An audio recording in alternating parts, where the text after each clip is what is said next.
Human beings will do anything. Anything. I am convinced. That's why when all those beheadings started in Iraq, didn't bother me. I took it right in stride. A lot of people here were horrified. Ah, beheadings, beheadings. What, are you fucking surprised? Just one more form of extreme human behavior. Besides, who cares about some mercenary civilian contractor from Oklahoma who gets his head cut off? Fuck him.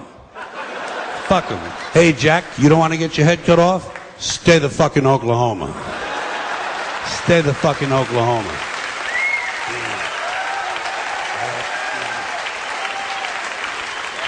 They ain't cutting off heads in Oklahoma, as far as I know. But I do know this. You strap on a gun and go strutting around some other man's country, you better be ready for some action, Jack. You better be ready for some action. People are touchy about that sort of thing. And let me ask you this while I have you good, clean Americans here.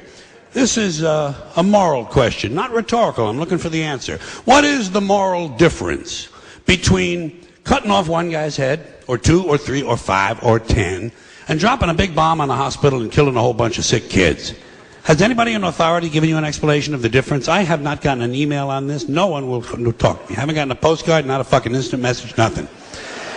Now, in case you're wondering why I have a certain interest and fascination, let's call it, with torture and beheadings and all of these things I've mentioned, it's because each of these items reminds me in life, every time one of them occurs, it reminds me over and over again what beasts we human beings really are. You know, when you get right down to it,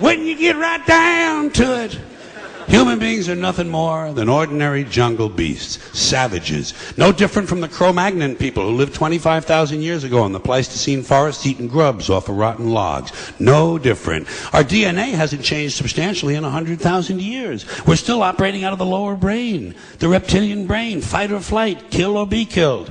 Now, we like to think we've evolved and advanced because we can build a computer, fly an airplane, travel underwater. We can write a sonnet, paint a painting, compose an opera. But you know something? We're barely out of the jungle on this planet. Barely out of the fucking jungle. What we are is semi-civilized beasts with baseball caps and automatic weapons. And this civilization of ours that we're so proud of, this civilization with its so-called civilized behavior, you ever stop and realize how fragile all this is? How fragile the whole structure, how easily it could all just break right down? Just break right down. Wouldn't take much. Probably happen in less than 2 years. Wouldn't take much to throw us right back into barbaric times. All you'd have to do would be eliminate electricity. That's all. But completely eliminate electricity. So, no electricity, no lights. You're back to candles and lanterns, campfires and bonfires. Batteries couldn't be recharged. Generators couldn't be refueled because fuel is pumped electrically. So is water, by the way. So no lights, no fuel, no water. No computers. And computers run everything.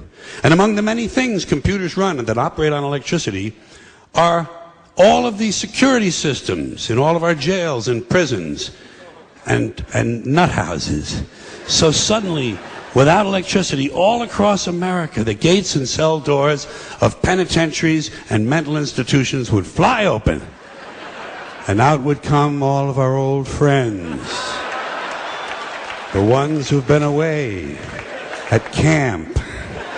Serial killers, mass murderers, felony rapists, armed robbers, carjackers, home invaders, thieves, burglars, kidnappers, sadists, pedophiles, sexual predators, pimps, pushers, pornographers, speed freaks, crackheads, sick, junkies, all the ethnic street gangs, black, Spanish, and Asian gangs, Japanese yakuza, Russian mafia, neo-Nazis, white supremacists, Sicilian hitmen, Italian mobsters, Jamaican and Colombian drug gangs.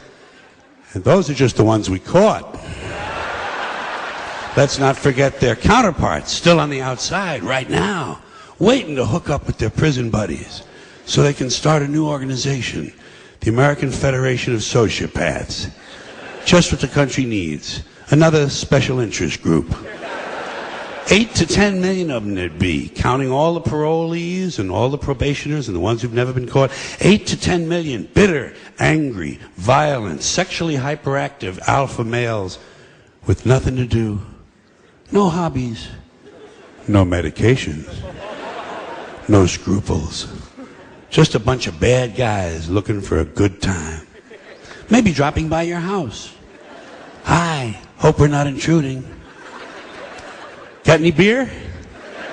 Oh, good. Well, I got about 1,400 really thirsty guys here. How about women? Got any women? Oh, just your wife, huh? Well, I think we can make that work. Now, boys, there's a lady here, so I want you to mind your manners and wait your turn. Police wouldn't help you. They'd be gone at the first sign of trouble. They'd be home protecting their own families. So would the Army and the National Guard. You'd be alone. You'd be on your own. You'd be SOL and JWF. Shit out of luck and jolly well fucked. Shit out of luck and jolly well fucked. After a couple of years of living like that, beheadings would be the least of your problems. People would be lining up to be beheaded. So let's get back to suicide, which now seems like a reasonable alternative.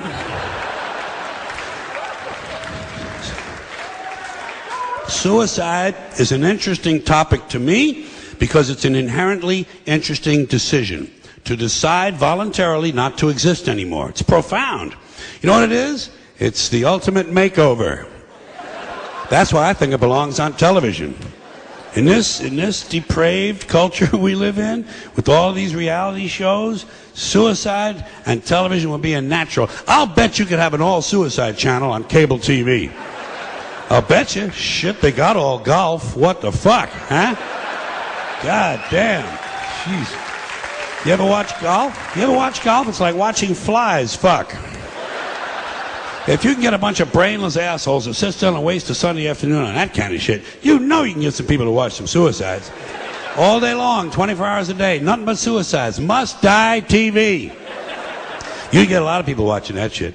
You get a lot of people volunteering to be on there too, just so their friends can see them on TV. People are fucking goofy.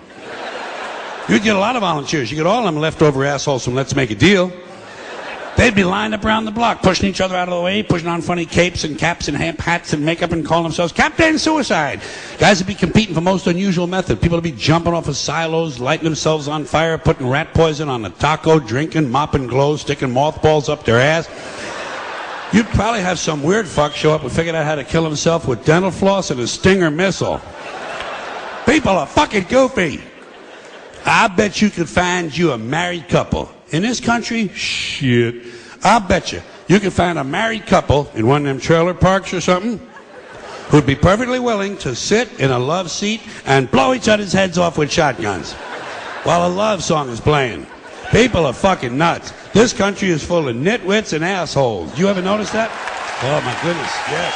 Oh my goodness, right. Yeah. Nitwits, assholes, fuck-ups, scumbags, jerk-offs, and dipshits. And they all vote. They all vote, yeah. In fact, sometimes you get the impression they're the only ones who vote. You can usually tell who's been doing the voting by looking at the fucking election returns. Man, it sure ain't me out there wasting my time with a meaningless activity like that. You know those people on the Jerry Springer show? Those are the average Americans. Oh, yeah, believe me, below average can't get on the show. Can't get on. Below average are sitting home watching that shit on TV. Getting ready to go out and vote. Filling out their sample ballot. People are fucking dumb. You can say what you want about this country, and I love this place. I love the freedoms we used to have. I love it. I love that.